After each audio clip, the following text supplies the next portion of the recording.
Hello there, I'm Barb Owen of HowToGetCreative.com, and today we're going to talk about sergers. What is a serger? Well, I'm going to show you because a serger is a fantastic piece of equipment.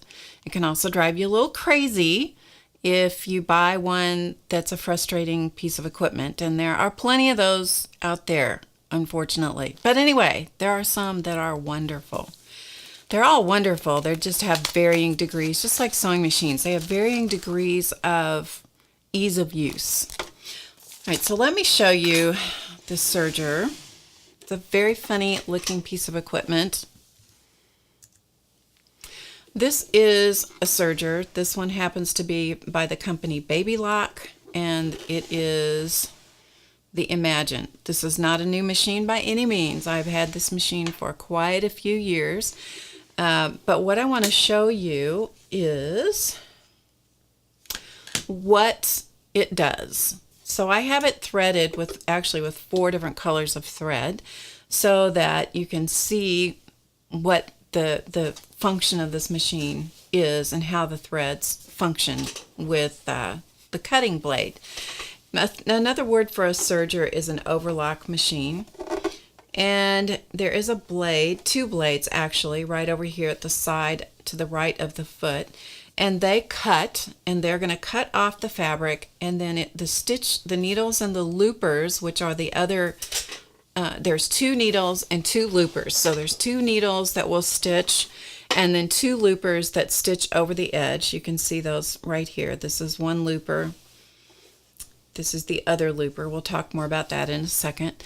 But I just want you to see what it does. So it's going to cut and stitch all at the same time. And they do make a lot more noise than a traditional sewing machine does. That's normal.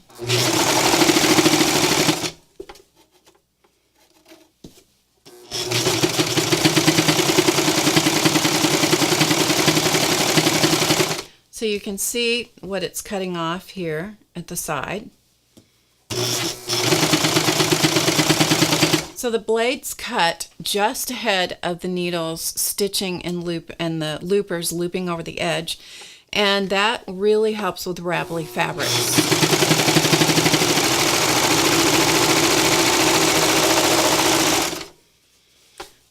Because it will cut immediately before it is stitched and overlocked over the edge, and so it really helps to control any raveling of your fabrics. So this is my overlocked cut and overlocked seam. So we'll talk about this just for a second.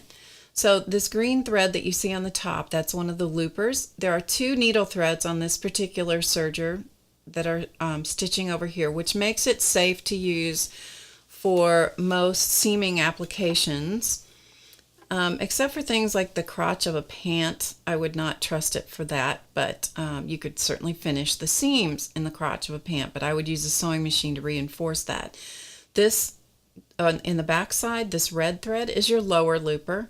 So it's actually a knitting process. The threads, the loopers, loop over the edge and actually create a knitted process to do that overlocking of those threads, and that is what encases the whole edge and keeps everything from raveling, makes it nice and neat and finished. You can use a stitch like this, which is called a 3/4 thread or a 4-thread stitch. You can use this one because it actually has 4 threads. You can use this one safely on knits. You can make t-shirts and construct garments like t-shirts for children and different kinds of things for kids. It's a great stitch. So then there are all kinds of adjustments that you have on a machine like this. This is called the differential feed. By changing the rate on these numbers, it will either gather the fabric or stretch the fabric. You have different ways of threading a machine up, and any serger is going to be like this, where you're going to have different ways of threading it. This one changes via a dial up here as well as the threading. You can change the width and the length of the stitch over on this machine in this area. That's where you change that. So different machines will have those adjustments available. Okay, what I want to do now is I want to show you some of the things that sergers will do. Oh, and before I do that, they all come with a little goodie bag filled with all kinds of accessory things for your machine. So you want to be sure that you know where that is, because sometimes they're hidden away in your machine, and every serger comes with a pair of tweezers. If you happen to lose yours, you want to make sure that you get a new pair, because tweezers are invaluable when you're working with a serger. Okay, let's take a look at some of the things you can do with sergers. Now, not every serger will do these things, but many of them will. So this is a case where you can use a different kind of presser foot. Just like with sewing machines, sometimes you can get different presser feet for your serger, and this one has a beading foot available. And so you can actually stitch beads. It serges and it stitches beads onto the edge of the fabric. So I don't know if you can see that, but there's pink thread, and these beads come they come stitched together to begin with. These are not individual beads. So these beads are all, you buy them by the yard. So that is how these beads are done, and it makes it nice and easy for doing this application. So some of them you can stitch beads on. So that serges the edge and applies the beads all in one motion. So here's another one. You can get a blind hemming foot for some machines, and this is a piece of fleece, and so this foot allows you to finish the edge, and it hems the garment all in one go. Now, ignoring the ravelings on here, you can't even see where that stitch is, but that has been stitched, overlocked, the edge has been trimmed, overlocked, and created the hem all in one motion. That does require a special blind hemming foot to do that. But I think it's just really cool for you to see that that is possible. Okay, here's another one. This is an elastic foot. So in this case, the serger has applied the elastic to a plain piece of fabric and overlocked it on to the fabric all in one motion, and it's trimmed the edge too, so it's all put on in one motion. Again, this particular application uses a foot to do that, because you have to have the foot that will tension the elastic and allow you to apply it in one motion. It's a very cool foot. You can also apply piping. So in this case, you see the serged stitch is right here. In this case, there was piping and stitching the seam all in one time. It's all done in one motion, and it overlocks the edge, and that piping is inserted between two pieces of fabric. I know, pretty cool. So that is piping applied with the serger. This one is taking a flat piece of fabric. See, this is just a flat piece of fabric, and then applying another piece of fabric to it. At the same time, it is ruffling the fabric, attaching it and neatening the edge and overlocking over the edge all in one motion. So the fabric is being gathered with one piece of fabric onto another fabric that's not gathered, and the edge finished all in one motion. Yeah, pretty cool stuff.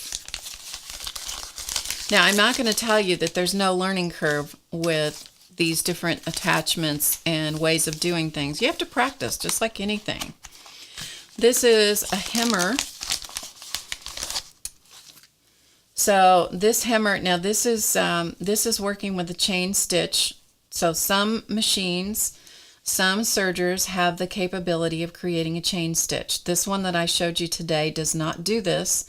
This came from a different serger, but I just wanted to show you that it was available. and possible to do that. So this is working with a chain stitch machine. And this is another one, double fold bias. So this is taking a strip of fabric. Again, this works with the chain stitch machine.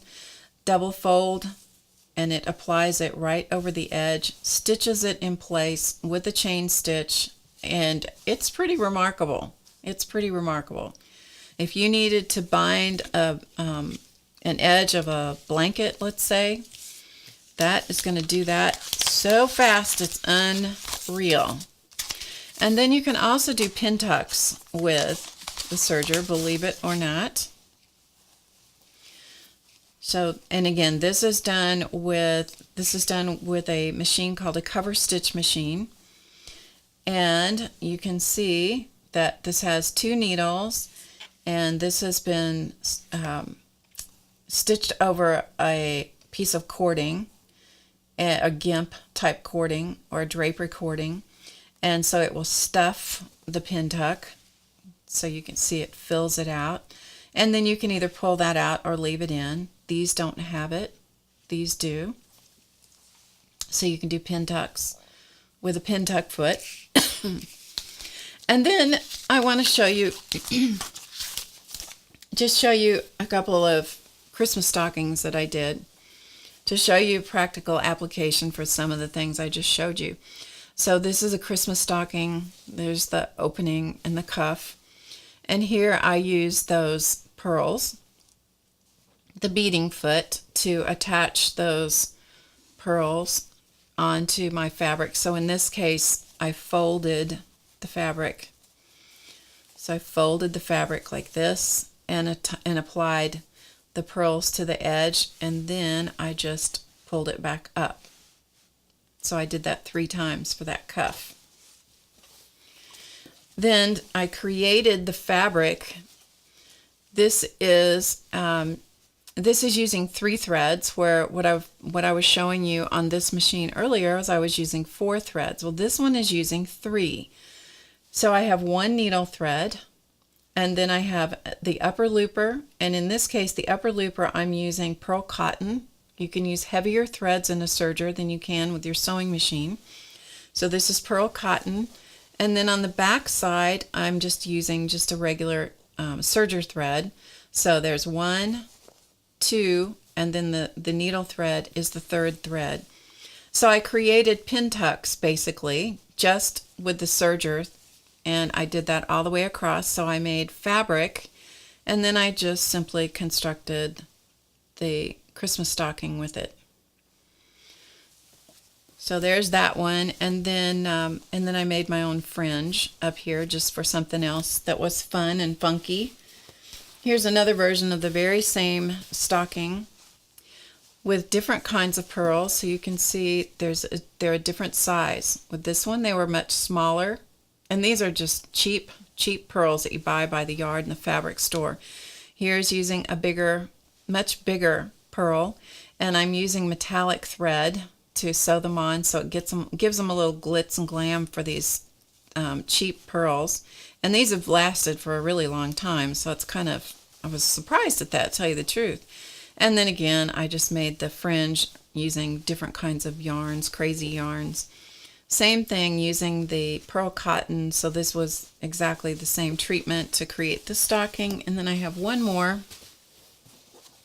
super crazy looking stocking, and I did the same exact thing using the pearl treatment with a different metallic thread to sew them on. So I think you can see that kind of glitzy looking thread, some super goofy yarn that already had these little pieces of ribbon tied into it. That's how the yarn came. And this time I used purple and a different fabric, so this was a striped fabric, and then I created the pin tucks, or the tucks. They're not really pin tucks, these are just tucks, using a 3-thread overlock. This is pearl cotton on the top, a regular serger thread on the bottom, and then a needle thread, so it's 3 threads. And then created the fabric, and then cut it and made it into a stocking. Now I only did that on one side. I did not do it on the back side because why do all the work on the back? You're only going to see it on one side. So there you go. Yeah, I'm no dummy. I'm not going to do all that work on the back side of the stocking, if you know what I mean. So those are some of the things that that will help you understand what a serger can do. And it is a great piece of equipment. If you enjoy sewing, I highly recommend that you have a serger. I particularly love this one. It is super easy to use. It is incredibly easy to thread. But anyway, I just wanted to tell you what a serger is. It's a piece of equipment that cuts off the edge, overlocks the edge in a super easy, fast way. They stitch incredibly fast. It is a great addition to your sewing equipment, and I can't recommend having a serger enough. I really can't. So I hope that gives you a little information about a serger, and if you have any questions, leave them in the description box below the video. I'll try to answer them. And I think that's it. So if you've enjoyed what I do, please come over to HowToGetCreative.com. I have lots of videos there and available for you to learn all different kinds of creative arts, including things like sewing and painting and mixed media and art journaling and bookmaking and even how to carve a sweet potato. Who knew? So come on over and check us out. And that's at HowToGetCreative.com. My name is Barb Owen. I will see you again soon. Thanks for watching, and I'll see you next time. Bye.